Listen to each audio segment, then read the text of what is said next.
ng bayan, maasahan anumang panahon.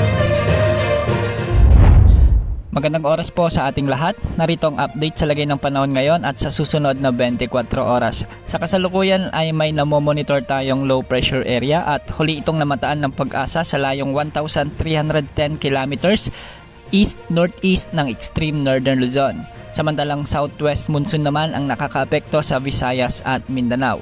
At dahil nga sa habagat, posible ang mga pag-ulan sa bahagi ng western Visayas, Negros Island Region, Occidental Mindoro at Palawan. Ang mga lugar na ito ay makararanas ng maulap na kalangitan at may mga scattered rains and thunderstorms. Posible naman ang mga flash floods at landslides dahil sa kung minsan ay malalakas na pag-ulan dulot ng umiiral na habagat. Samantala magiging bahagyang maulap hanggang sa maulap naman ang mga kalangitan na may mga kalat-kalat na pag-ulan at pagkidlat pagkulog sa bahagi ng Mindanao at sa natitirang bahagi ng Visayas. Ito pa rin ay dulot ng southwest monsoon kaya posible pa rin ang mga pagbaha at pagguho ng lupa lalo na kung may mga malalakas na thunderstorms.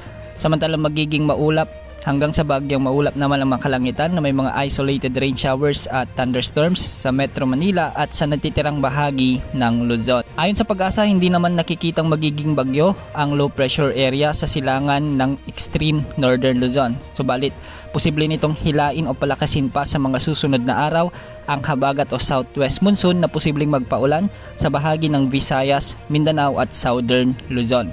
Sa ngayon, pinag-iingat at pinaghahanda na po natin ang ating mga kababayan dahil sa posibilidad ng mga malawakang pag-ulan at posible rin ang mga pagbaha sa mga susunod na araw sa mga posibleng maapektuhan ng paparating na pagbugso ng habagat. Sa kasalukuyan ay may mga localized thunderstorms naman na siyang nagpapaulan sa malaking bahagi ng Ilocos Region at Cordillera Administrative Region, ilang bahagi ng Central Luzon, ilang bahagi ng Bicol Region, sa may Marinduque, sa may Occidental at Oriental Mindoro, kasama na ang Northern Palawan.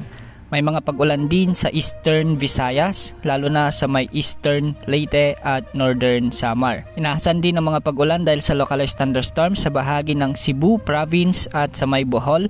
At sa Mindanao naman, asahan ang mga pag-ulan sa bahagi ng Caraga, Northern Mindanao at ilang bahagi ng Soc-Sargent. Bukas, araw ng Lunes, asahan pa rin na iiral ang habagat na siyang magpapaulan pa rin sa Western Visayas at ilang bahagi ng Mindanao na siyang pinalalakas pa rin ng low pressure area sa silangan ng extreme northern Luzon.